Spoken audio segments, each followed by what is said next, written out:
Praise the lord. దేవుని ఘననామమునకు మహిమ కలుగునుగాక. వేకువజాము ప్రార్థన, ఒక గీతం ఆలపిస్తాం. నాదంటూ లోకాన ఏది లేదయ్యా, ఒకవేళ ఉందంటే నీవిచ్చినదే ప్రభువా. నాదంటూ లోకాన ఏది లేదయ్యా, ఒకవేళ ఉందంటే నీవిచ్చినదే ప్రభువా. నీదే నీదే బ్రతుకంతా నీదే, నీదే నీదే నాదంతా నీదే.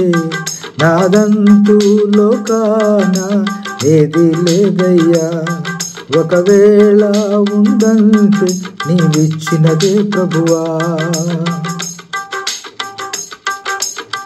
నాకు ఉన్న సామర్థ్యం, నాకు ఉన్న సౌందర్యం, నాకు ఉన్న సౌభాగ్యం, నాకు ఉన్న సర్వస్వం, నాకు ఉన్న సామర్థ్యం, నాకు ఉన్న సౌందర్యం, నాకు ఉన్న సౌభాగ్యం, నాకు ఉన్న సర్వస్వం. ఆరగించే ఆహారం, అనుభవించే ఆరోగ్యం, ఆరగించే ఆహారం, అనుభవించే ఆరోగ్యం కేవలం నీదే నయ్యా, కేవలం నీదే నయ్యా. నాదంటూ లోకాన ఏది లేదయ్యా, ఒకవేళ ఉందంటే నీవిచ్చినదే ప్రభువా. నాదంటూ లోకాన ఏది లేదయ్యా, ఒకవేళ ఉందంటే నీవిచ్చినదే ప్రభువా. నీదే నీదే బ్రతుకంతా నీదే, నీదే నీదే నాదంతా నీదే, నీదే నీదే బ్రతుకంతా నీదే, నీదే నీదే నాదంతా నీదే.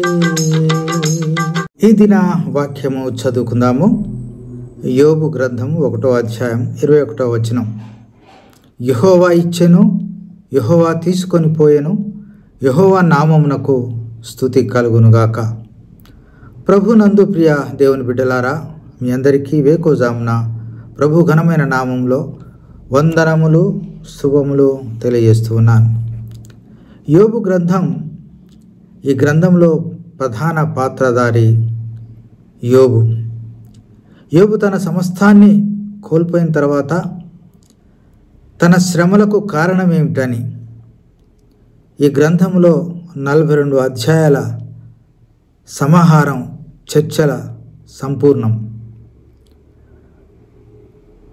అంతిమంగా దేవుని మాటే నిలిచింది.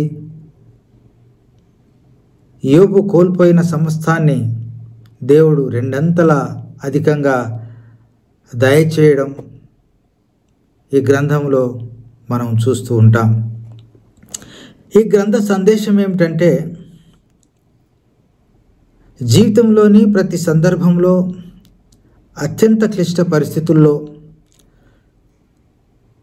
సార్వభౌముడు దేవాది దేవుడే. ఆయన నీతిమంతుడు, ఆయన అందరికీ చాలినవాడు అని, నమ్మదగినవాడు అని యోబు గ్రంథంలో యోబు జీవిత చరిత్ర ద్వారా ప్రపంచానికి తెలియవచ్చింది. ఎట్టి పరిస్థితుల్లోనైనా నీతియే గెలుస్తుందని యోబు తన విశ్వాస జీవితం ద్వారా రుజువు చేశాడు. మానవుడు ఈ లోకానికి ఎలా వస్తున్నాడో అలాగే తిరిగి వెళ్ళిపోతున్నాడని ఒక సత్యాన్ని అతను ఈ గ్రంథం 1వ అధ్యాయంలోనే 21వ వచనంలో తెలియజేస్తూ వచ్చాడు. తన బిడ్డలందరూ చనిపోయిన తర్వాత ఈ సత్యాన్ని అతను తెలియజేస్తూ, సార్వభౌముడైనటువంటి దేవుడు, మానవులను సృష్టించిన దేవుడు, సమస్తాన్ని ఇచ్చేటువంటి దేవుడు, ఇచ్చిన వాడే తీసుకున్నాడు అనేటువంటి స్థిర నిశ్చయతలోనికి వచ్చి, యెహోవా ఇచ్చెను, యెహోవా తీసుకొని పోయెను, ఆయన నామమునకు స్తుతి కలుగునుగాక అని ఒక చక్కని మాట ద్వారా దేవుని మెప్పించగలిగాడు. ఈ మాట చెప్పిన తర్వాత తన భార్య కానీ, తన ముగ్గురు స్నేహితులు కానీ ఆయనను ఎన్నిసార్లు శోధించినా ప్రశ్నించినా యోబు మాత్రము అచంచలమైనటువంటి విశ్వాసంతో తొణకలేదు, బెనకలేదు. దేవునిపై గురి ఉంచి దేవుణ్ణే ఘనపరుస్తూ ఆయన యొక్క సృష్టి విలువల్ని, ఆయన ఎంత గొప్పవాడో అనే విషయాన్ని ఒక అధ్యాయం అంతా సుదీర్ఘంగా తెలియజేశాడు.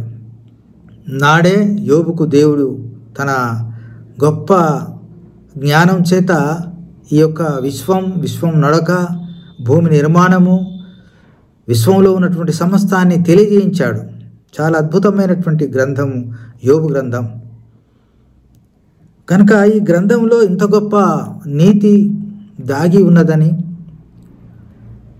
విశ్వాస జీవితాలకు ఒక గొప్ప ముంగుర్తుగా యోబు చరిత్ర నిలిచిపోయిందని మనం తెలుసుకోవచ్చు.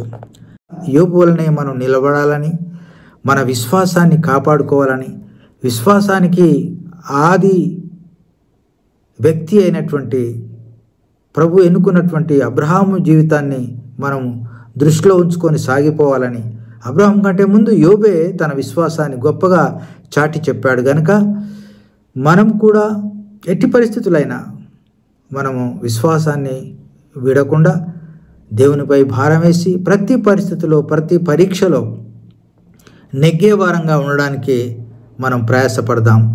అట్టి విశ్వాస జీవితాన్ని, యోబు లాంటి జీవితాన్ని, అబ్రహాం లాంటి జీవితాన్ని దేవుడు మనకు దయచేయునుగాక. ప్రార్థన చేసుకుందాం. ప్రేమ కలిగిన మా ప్రియ పరలోకపు తండ్రి, ఇవేకోజామున మీరు మాకు ఇచ్చినట్టు శ్రేష్టమైన నీ వాక్కులను బట్టి వందనాలు. యోబు చరిత్రను మాకు జ్ఞాపకం చేశారు. యోబు లాంటి యొక్క విశ్వాసము, యోబు లాంటి యొక్క నీతి మత్వం మేము కూడా కలిగి ఉండడానికి మీరు మాకు నేర్పిన పాఠాన్ని బట్టి వందనాలు. అట్టి జీవితం మేము కలిగి ఉండడానికి నీ కృప, నీ యొక్క సహాయాన్ని కోరుకుంటూ వందనములు, స్తోత్రములు చెల్లిస్తూ, మాకు ఇచ్చిన దాన్ని బట్టి నిన్ను స్తుతిస్తూ, లేని దాన్ని బట్టి కూడా మేము నిన్ను స్తుతిస్తూ, యేసయ్య అతి శ్రేష్టమైన నామమున స్తుతించి ప్రార్థించి అడిగి వేడుకొంచున్నాం తండ్రి. ఆమెన్. Praise the lord.